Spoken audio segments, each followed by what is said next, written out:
Good day and welcome back to my channel on Eve Echoes. Today I am actually going to be going through a review of the game. Now, as you can see, I started off with my character selection. Now, reviewing the game means that I have to compare it to another game in a similar class. And the only other games in a similar class would be Starfleet Fleet Command and Starfleet Timelines. Actually, Starfleet Timelines is exactly the same. So let's start off with the basics, the download and the size of the game. Compared to Star Trek Timelines, this game is rather large. It's almost 2 or 3 times larger than Starfleet Timelines. And overall, what I can say about the game is it's really good. Both games are fantastic. The catch with them is that they heavy on usage of memory on your phone. So if you're intending to play one or two other games with it, you're not going to have that type of leeway. Now let's see any of the other things that can be compared between the two games. The type of weapons that are fitted onto a ship, exactly the same between the two. The use of drones is absolutely unique to this game from what I can tell. And the other thing which is a little bit different for this game is the way in which it warps around. The warp allows you to move around, but you get stopped in between. Like you just saw, my autopilot disconnected for no reason. I was disconnected from the game, and autopilot dumped me in the system. That is different from other games in a similar class. Normally, it's like a type of protection for when you get knocked offline, that your warp continues on and you come out in a cloak or a shielded position, or you don't pitch up out of the last gate until you log back in. That's the only security which this game doesn't have, and the game has been very laggy recently. I don't know if many people have noticed, but my entire corporation got kicked out several times today, and it wasn't due to signal or anything like that. It's just all of a sudden a sector has a glitch and everybody is out.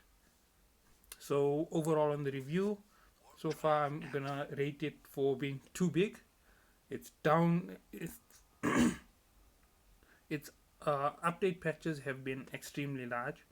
It launched a patch the I think the third day after it was launched, and the patch was the same size as the game originally. It's rather large for a patch, means that you're also going to have downtime in that same category of time.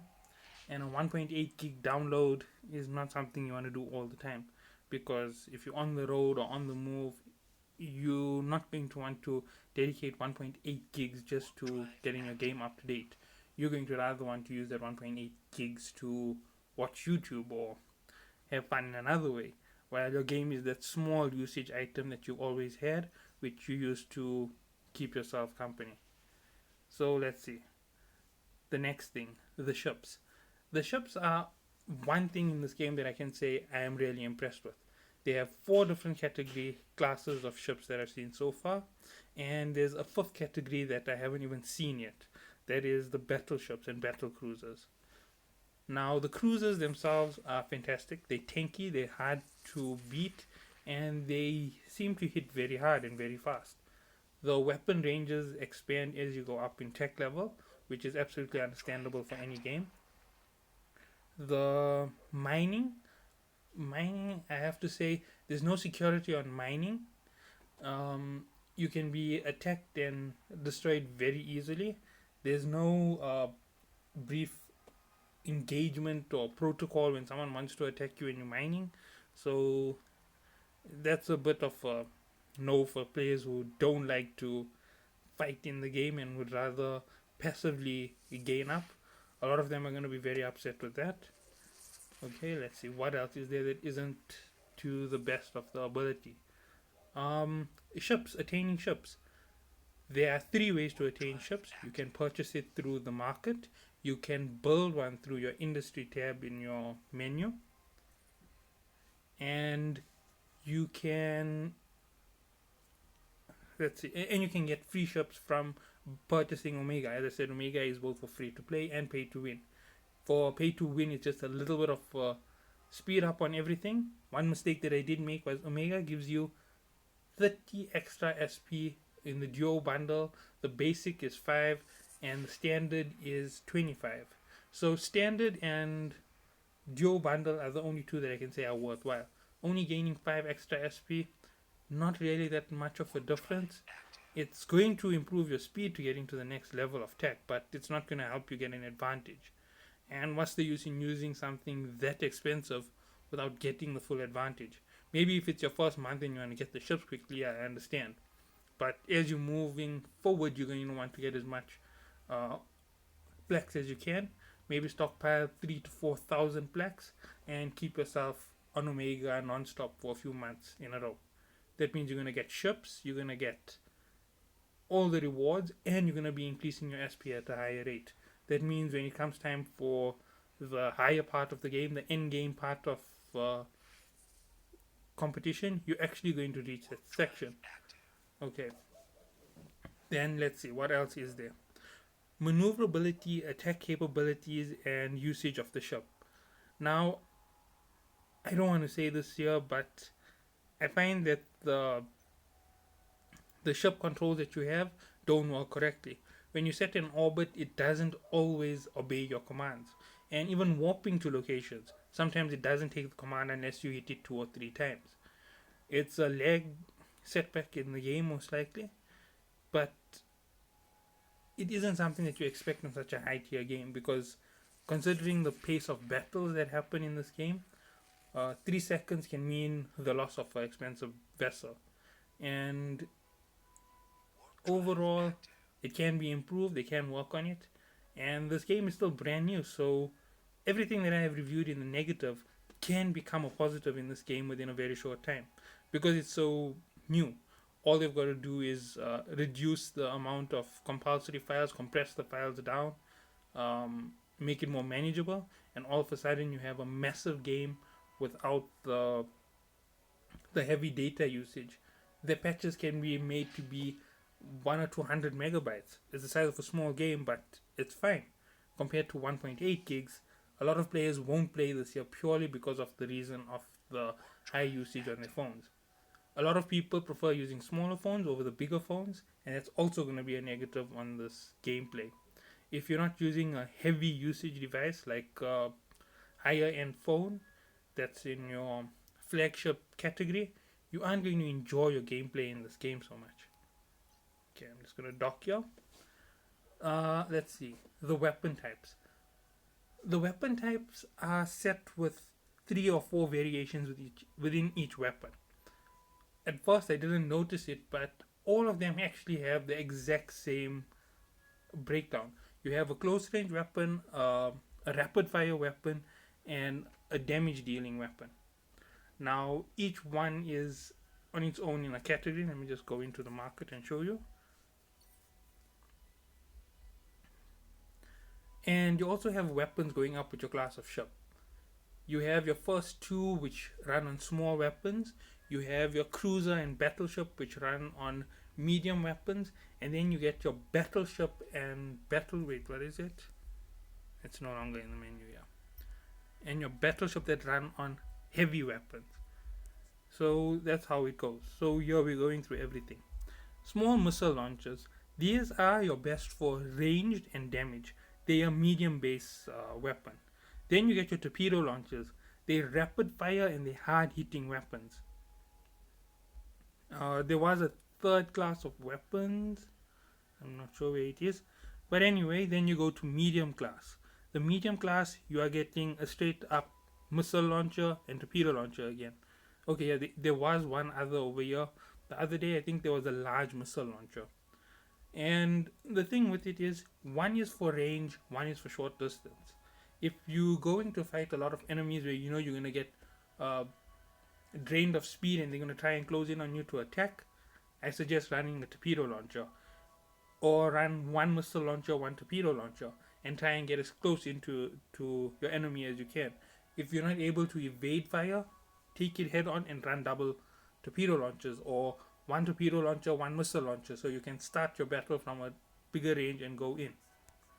The other thing which it has is the debuff skills. Your debuff skills are the electronic warfare. The stasis field actually slows down your opponent. And even if they're running an afterburner, which is giving them an advantage to evade um, your fire, once it hits them, they are absolutely slowed down, and it just takes a few quick hits to take it out. Once more, losing connection for no reason. Then after that, there you go down on that list, you'll find there's the support class item, which is a power distributor. You can give your own energy to another one of your allies if they're running low and they need to recoup their shield or rebuild their armor. This is it. What is it? Remote capacitor. It transfers energy between vessels, and this is one which most people use. The energy, I don't even know what it is, but it's actually just like an energy drain. Once it hits an opponent, you gain energy from your opponent. That means that you can recoup your shields faster, and you don't have to worry about the drain on your capacitor. Now, after your mid slot or your support base is your defense base. Your defense base has multiple options, some which help you rebuild your armor, rebuild your shield, some which help you strengthen your armor, strengthen your shield, some which help you increase the amount of power you have within your ship, some which help you improve your speed. Now, overall, all of these basically just fall on the path of helping you out overall in damage evasion and damage reduction.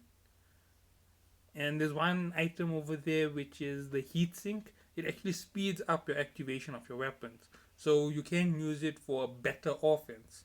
So the best defense is a strong offense, so that's what they're going for there. Below that are the rigs. The rigs help you improve your fighting capabilities. They are going to give you an edge on almost anything that you're going to do normally. Your research plus the rig will mean you're going to get a faster fire time, you're going to get a better target acquisition, or you're going to get reduced damage or increased range. There's so many different options when it comes to rigs, but obviously within the market the rigs are quite expensive, and attaining the rigs you definitely have to have Omega to get them the fastest. Now after that there comes the whole option of blueprints and production. Now when it comes to production in the game, you can produce drones, you can produce weapons, you can produce just about everything. So that is the basics on how you're going to play. Each ship is based with a breakdown for you to be able to use it effectively with a different type of weapon. If you look at the bottom before market value, there are 4 values which are showing. If you tap on them, you actually get a reading of what they are. I forgot what they actually called without tapping on it. So as soon as I open the shop, I will go into it. Okay. So overall, this game is extremely nice. Okay, why is it doing this? Here we go. Armor resistance. Right, there's it. You've got your blue armor resistance, red armor resistance, white armor, and yellow armor. If I'm correct, it refers to each type of weapon: beam, laser, missile, and railgun. Depending on what type of resistance you have, it tells you what it's meant to go up against the most. If you have heavy beam resistance, you go up against beams. When it comes to where you're getting your advantages, this ship that I'm running, the Algos Trainer, is best with railguns. Even though I'm using it with a missile launcher, a railgun would work a lot better on it. So if I had to upgrade to a MK5 railgun, getting the ranged weapon would be far better. Okay, let me go into my item hanger. No, nothing. Okay, let me just do this. Okay. Now, okay. As you can see, damage types. What type of damage it does to each type of shield. I'm not sure on that either. I think it's what type of damage it deals out. It's average DPS.